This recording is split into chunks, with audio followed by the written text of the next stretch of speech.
Oh, right.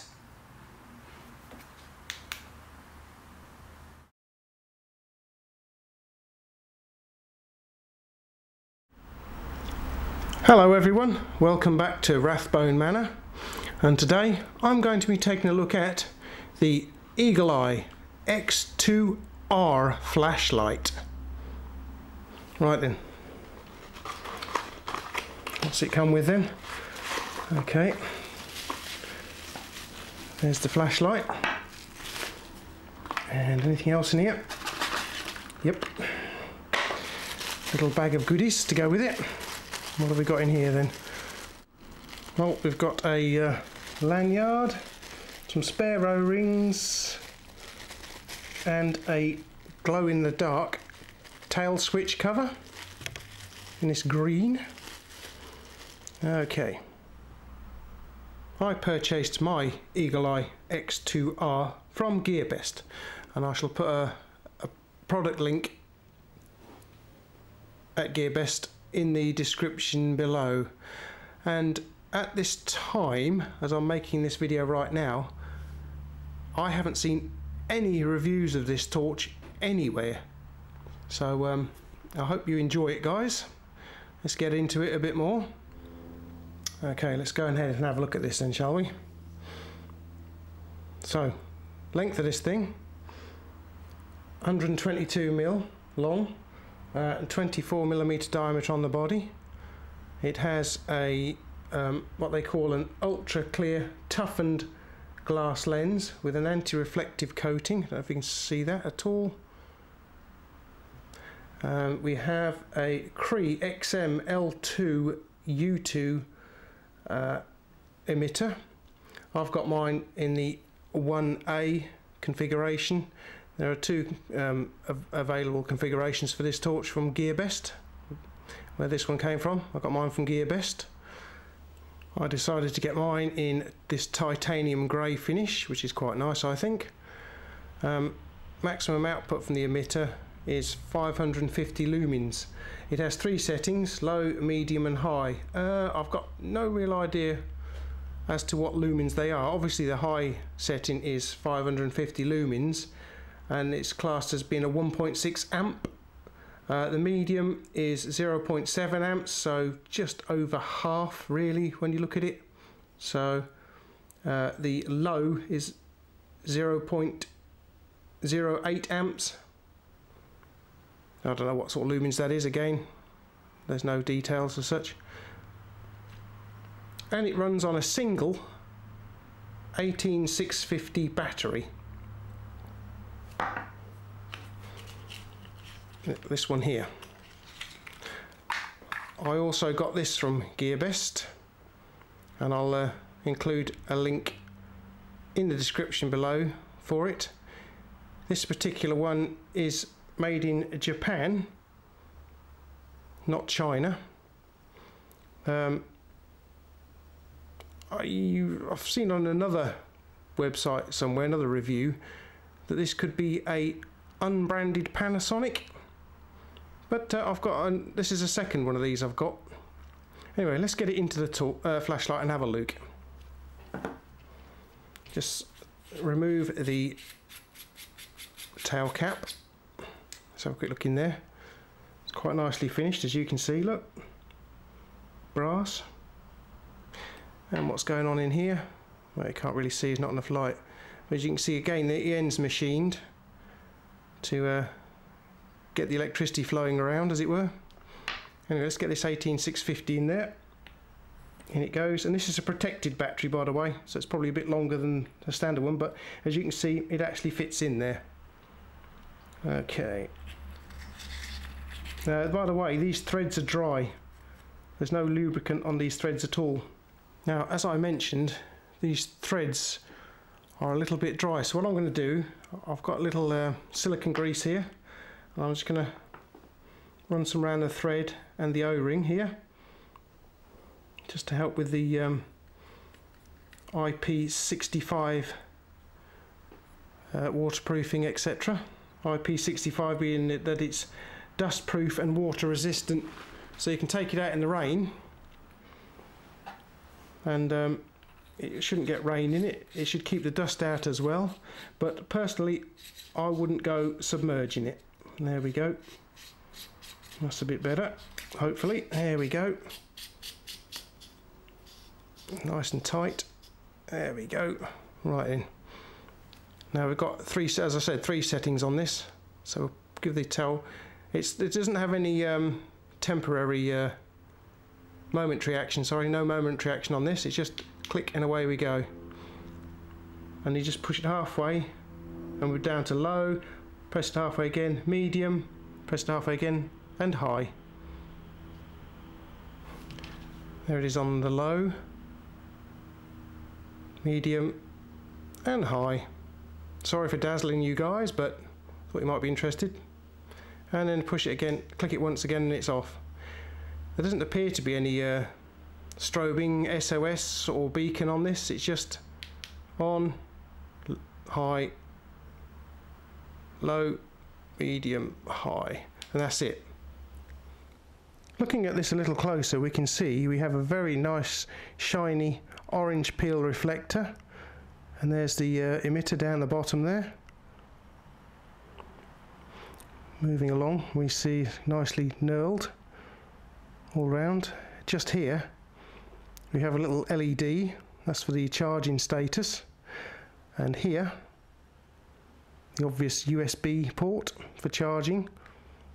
You can charge it while from a standard phone charger, as you can see. Put it back on again. Moving along, we have the Eagle Eye logo and model name here, and the tail cap.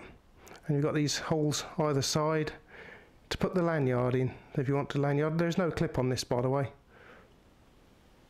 And there's the tail cap. Here we have the replacement tail cap.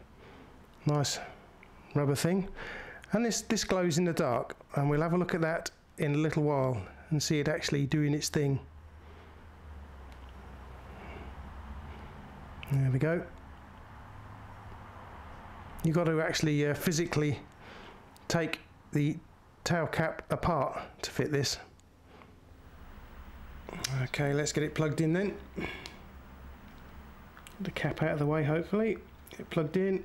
What happens is it comes on momentarily, goes off.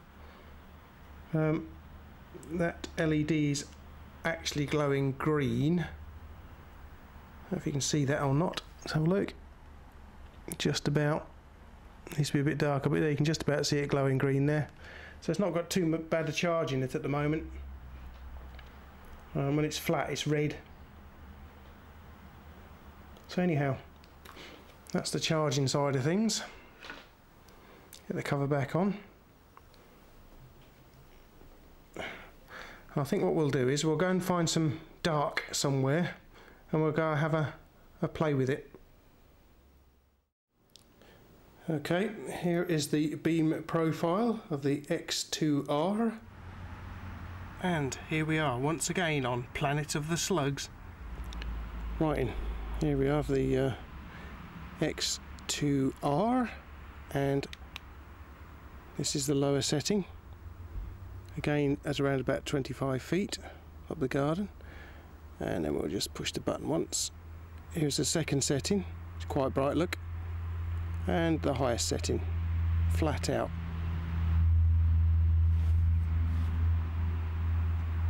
Up into the trees, which we can zoom into. Let's have a look.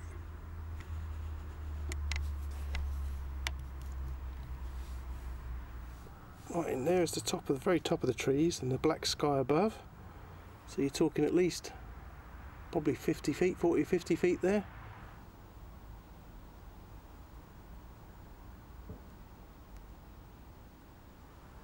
And here we have the slugs at the low setting, and press the button halfway down, we get the next power up, and then we have flat out.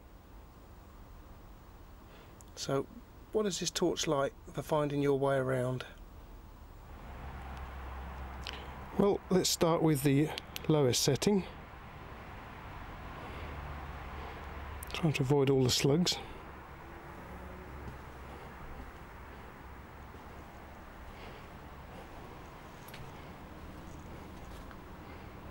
right down the side of the mansion there, and we're still on the lower power here.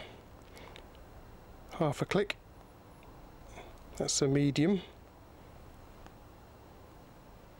and flat out again. Very bright.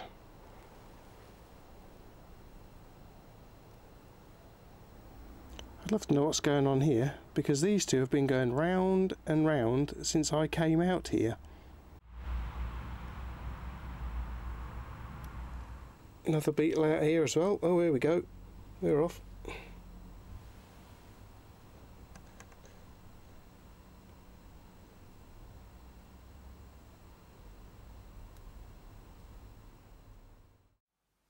And here we have the accessory kit, complete with the glow-in-the-dark replacement rubber cover for the button, for the clicky. And let's not forget the glow-in-the-dark O-ring on the lens. You can just about see it there for a second or two. Give it some more light for a second or two, warm it up. Try again, look. There you go. Glow-in-the-dark O-ring around the lens. Doesn't last very long though, look. Okay, so when this thing's been running for a few minutes, it gets quite warm at the front end of things here. Just get me, here we go, digital thermometer going. Right, let's have a look. Back end is 34 degrees. Front of the thing, let's have a look. Get it on there properly. Yeah, it's about 39 degrees, look. So it does get quite warm when it's running. Yes, that is very warm. Okay, so here we are back again. And as you can see, it's quite bright enough, even at the lower setting, to see what you're doing in the dark. Although I think even that lower setting is probably a bit bright, and to be honest, I think you'd lose your night vision if you did use it. But it's quite a handy little EDC torch. It's well made, it's compact, as you can see, look. Not too bad size at all, really. Very easy to keep in your pocket, that one. The three settings are quite handy, quite bright enough. As I say, including the low one. You can see what you're doing with the low one quite easily enough. I don't know as to the run times on this, I've got no information on that. And of course, like my Eagle Eye X2R, it doesn't come with any instructions, so you just got to mess about and find out how it works yourself. Yeah, I quite like it. It's quite a nice little torch. It's very well made. It's aluminium body there. Built-in USB charging is very useful. What else can I say? Quite a nice little torch to keep around with you. Easy enough to fit in your pocket. Weighing in at about, I think it's 88 grams without the battery on board. And 122 millimeters long, 24 millimeters in diameter. Yeah, it's quite useful. Look, nice size. And so there we have it, guys. The Eagle Eye X2R from Gearbest. Now what I'll do is I'll include a link to the flashlight and battery product page links in the description below, so that you can go on over to Gearbest and take a look at it all. Well, I hope you enjoyed my little video today. If you did, please feel free to subscribe, because this will help my channel immensely. Click like or dislike, it's all good, I don't mind at all, as long as you enjoyed watching. And I do appreciate you watching my videos. I do have several other flashlight reviews out there if you want to take a look. They're all on my channel down there. Yeah, so I hope you enjoyed it. I hope you enjoyed your trip out to Rathbone Manor today to look at this little flashlight. And well, I hope you have a good rest of the day, and I shall catch you back here another time for another flashlight review. I'll catch you later there, guys. Thanks for watching. Bye.